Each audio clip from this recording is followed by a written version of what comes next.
Dans la foulée des SPA 400, nouvelle épreuve inaugurale de la 100 Series by BGDC, les concurrents ont pris la direction de la Bourgogne pour 2 joutes de 150 minutes, traditionnellement très appréciées sur le circuit de Dijon-Prenois.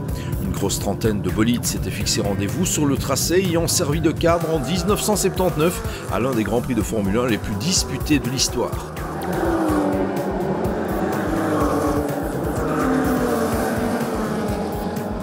Dès l'envol de la course 1, le dimanche matin, on se rendait compte que la bagarre allait une fois de plus faire rage à tous les étages du classement. À commencer par la division 3, où la nouveauté du week-end était cette Porsche 997 Cup Ace, engagée par la prestigieuse équipe française Almeras, pour le très rapide Steven Palette, coach des Gentleman Drivers Pierre Martinet et Gérard Tremblay.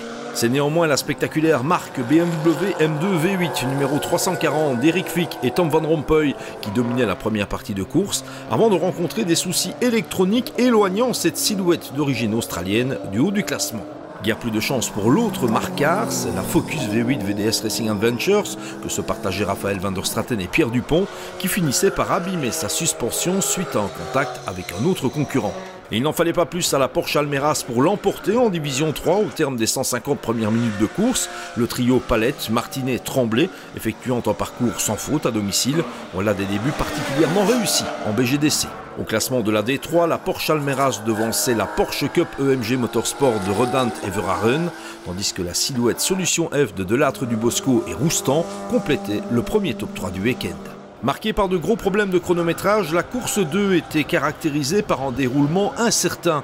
Au terme de plusieurs jours d'un calcul manuel pour recomposer le classement, c'est la marque Focus V8 VDS Racing Adventures de Van der Straten et Dupont qui s'imposait, devançant la Porsche EMG de Rodant Martinet et la Porsche Almeras de Palette Martinet Tremblay.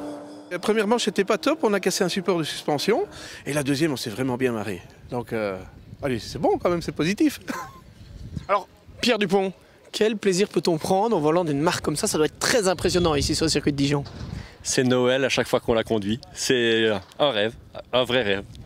Qu'on ne s'y trompe néanmoins pas, au classement cumulé des deux courses, c'est le clan Almeras qui s'en retourna avec la victoire finale devant la Porsche EMG. Pas de doute, on devrait revoir l'équipe française et ses excellents pilotes dans le futur en 100 Series by BGDC.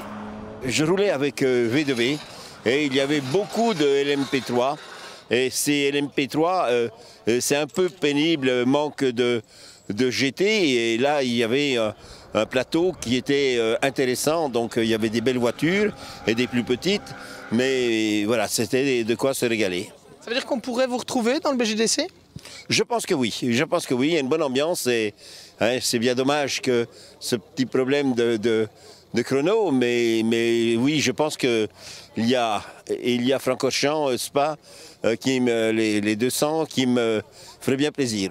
A noter l'excellente 3e place générale en D3 et la victoire en classe S- pour la Solution F de Thierry Delattre du Bosco et Daniel Roustan.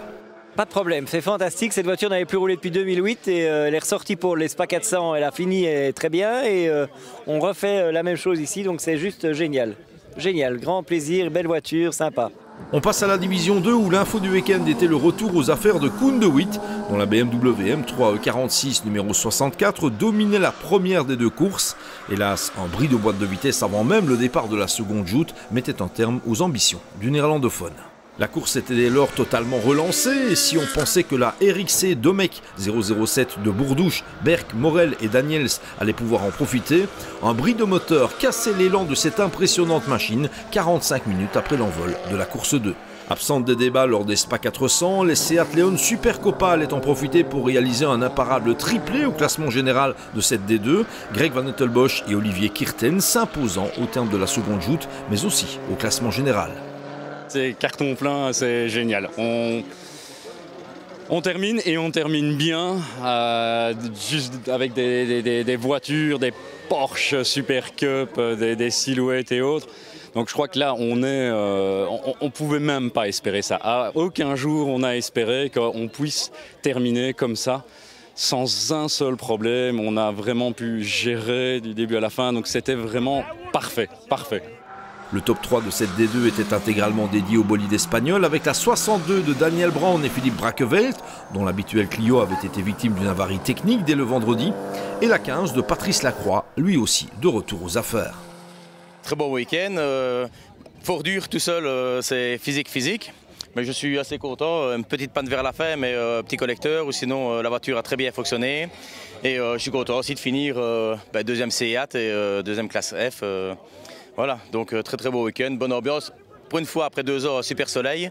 Donc positif, un peu dommage pour le problème de chrono, mais on espère que ça va se résoudre assez facilement.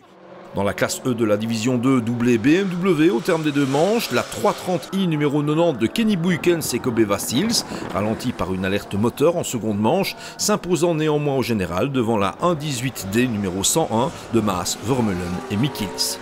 Reste le cas de la division 1 où, comme on pouvait s'y attendre, la Peugeot RCZ Cup numéro 188 de Jérôme Heinen et Gaëtan Ayot se portait aux commandes dès l'envol de la première des 2 courses. Hélas, un bris de turbo mettait une fois encore un terme trop précoce à sa prestation. Il n'en fallait pas plus à l'autre RCZ Cup, la 288 d'Éric de Wallens et Damien Dussoul, pour remporter une victoire partielle, la première depuis son apparition en BGDC. La Lyonne, lauréate en classe ACST, devançait de 2 rondes l'inévitable Vauxhall Astra Coupé numéro 777 de Philippe Ménage et Guy Katzers, une fois encore la plus véloce en classe B.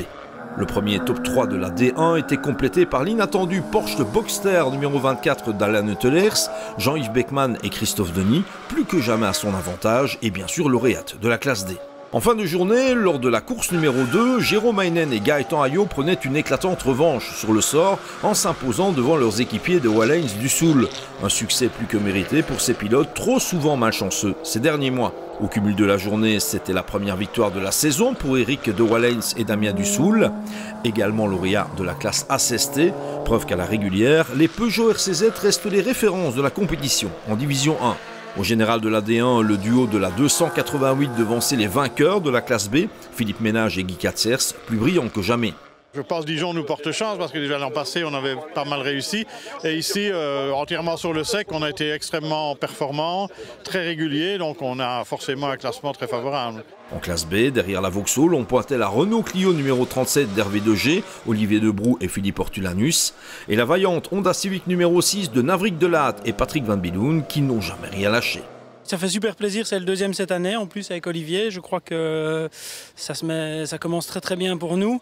On profite un petit peu des abandons des voitures plus rapides, mais maintenant c'est la course. Elles sont longues cette année et il y a de la bagarre, c'est gai, on s'amuse bien. Et moi je suis vraiment enchanté de mon équipier à l'année, Olivier. Et donc pourvu que ça continue à Zandvoort, et on espère, on croise les doigts. Les lauréats de la classe D, Neutelers, Beckmann et Denis ont assurément signé leur meilleur week-end en BGDC. Non seulement la Porsche Boxster numéro 24 a été redoutable d'efficacité, mais elle s'est constamment maintenue dans le peloton de tête de la division. C'est une voiture qui est très agile, qui tient très bien la trajectoire et autres, donc il n'y a vraiment aucun problème, c'est très amusant. On manque un peu de vitesse de pointe, ça c'est logique, mais par contre ça se faufile partout, donc c'est très gai.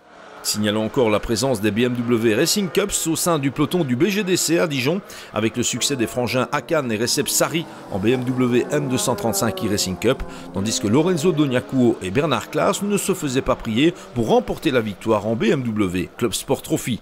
Après cet épisode bourguignon qui s'est quelque peu étalé dans le temps pour raisons techniques et administratives, la 100 Series by BGDC va poursuivre son périple international en mettant le cap sur le littoral hollandais. C'est en effet à Zandvoort, le dernier week-end de mai, que la compétition se poursuivra avec cette fois un événement de 200 minutes.